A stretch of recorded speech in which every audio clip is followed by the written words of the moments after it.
What's up, YouTube?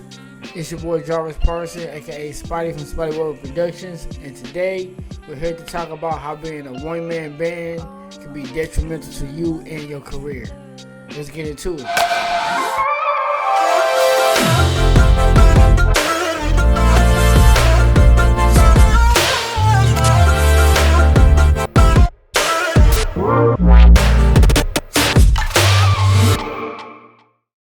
What's up, everybody? Welcome back to my channel. If you're new to the channel, please hit the like button.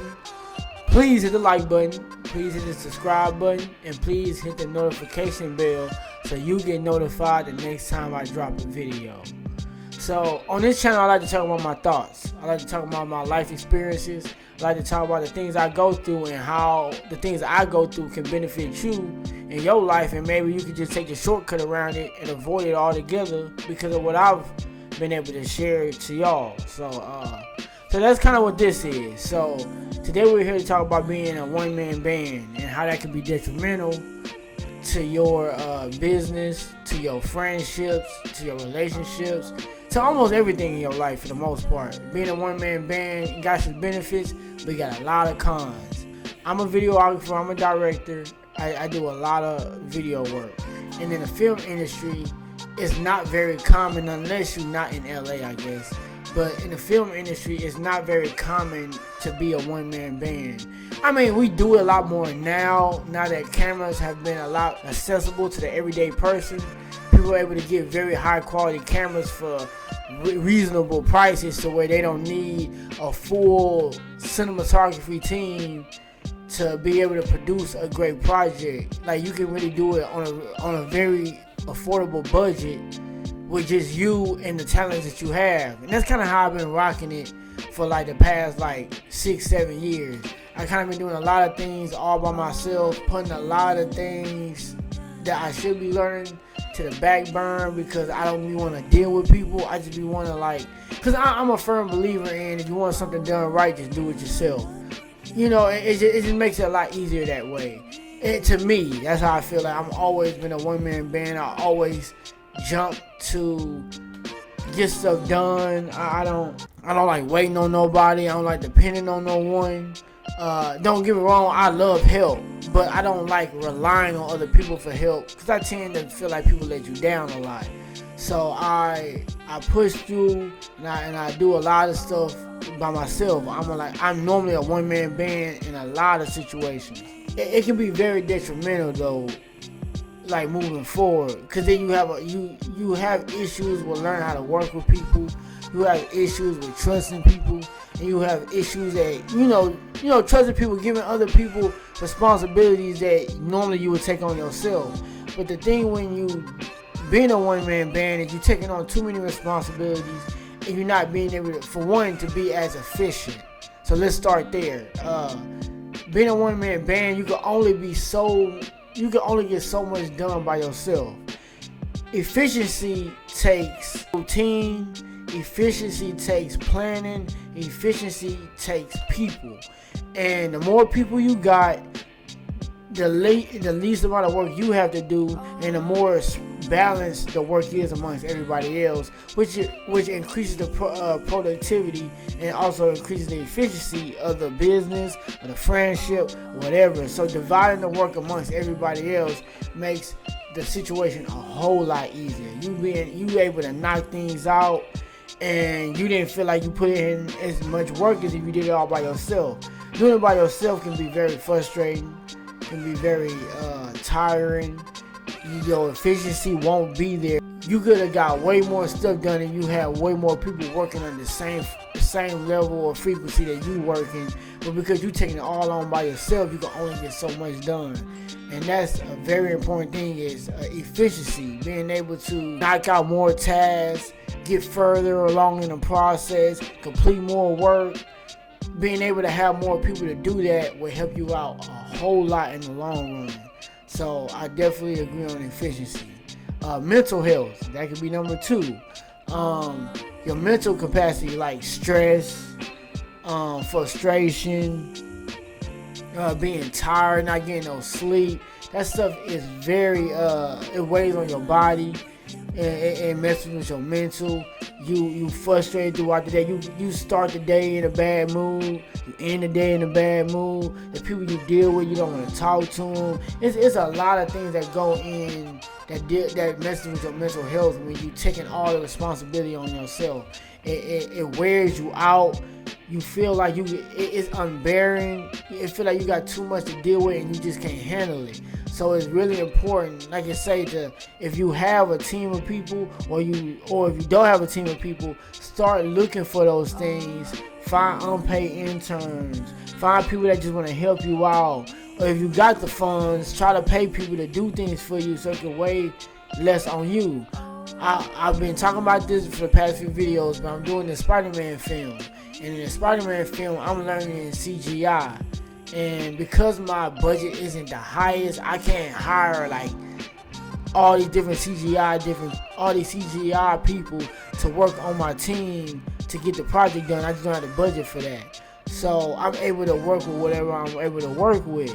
I'm grateful to found somebody that was willing to help me, and I'm paying him to help me shoot help me with the CGI. But imagine if I try to do all that by myself, on top of directing, on top of writing and acting and all this other stuff, like finding locations, finding people that's gonna help me with those locations, finding people that's gonna help me with lighting and all that. Imagine me trying to do all that by myself, and imagine how long it would take for the end product to come forward. I'm talking about next year in 2022, and doing it all by myself, it might be 2023. You know, like no, Lord knows. So efficiency is important. Having more people on your team will help you way better in the long run. That's also another thing too. So spreading the work out. Like I said, mental health, working on your mental health, not overworking yourself because it will stress you out.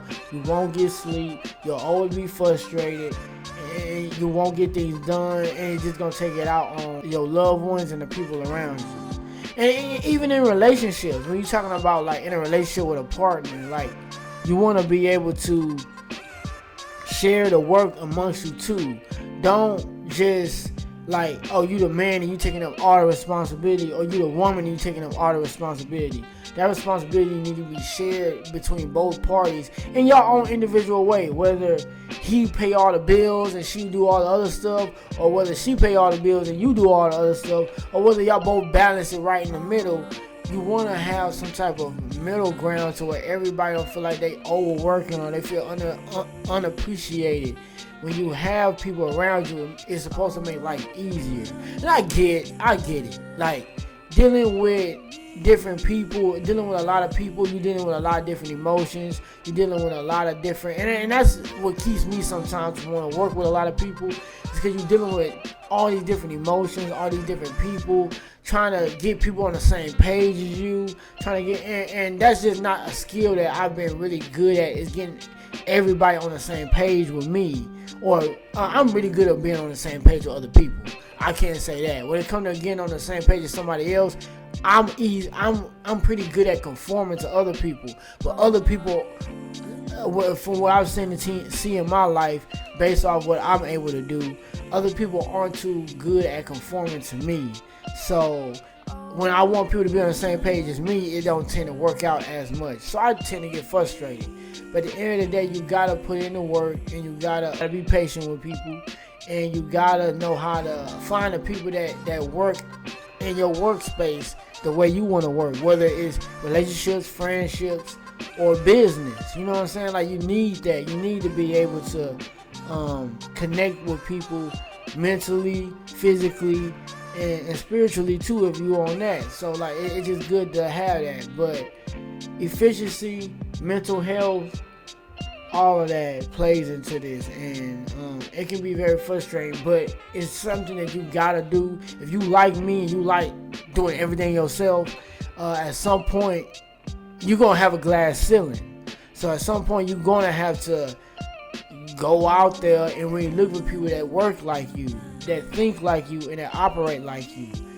It's gonna be hard. It's not gonna be an easy task, and you're gonna have to come out your shell. But like in my previous video where I talk about getting out your comfort zone is working by yourself, doing by yourself, and getting things done by yourself. But coming out your shell is trusting other people to be able to do that. Now, it's all a trial and error thing. Not everybody you're going to reach out to going to be able to operate on the same frequency you working on. They might work too slow. They might not work hard enough, or they might not care, or whatever the case may be. But you got to either keep pushing or find people that's willing to work on that same frequency as you.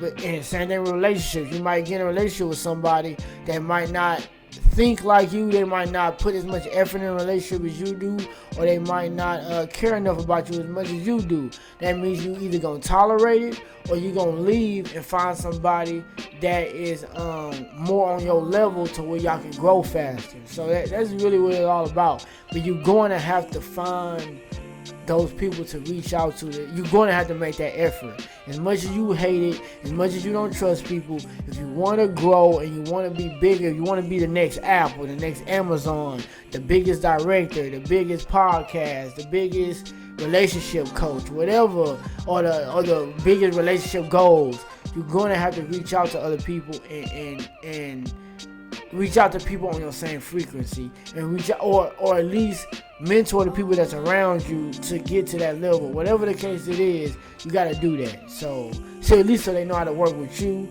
or find people that's already on your frequency. Whatever it may be, you're going to have to put in that effort. You're going to have to come out your shell. So it ain't an easy task, but life ain't easy. And if you want things to work out in your favor, there's no excuses. You either going to do it or you're going to fall behind. And I would hate to see you at the back end because you chose not to do it. So, thank y'all for watching. I appreciate y'all. Make sure before you leave this video and go watch the next one, you hit that like button. And please hit the subscribe button. And please also hit the notification bell so you get notified the next time I drop a video. So, till next time, peace.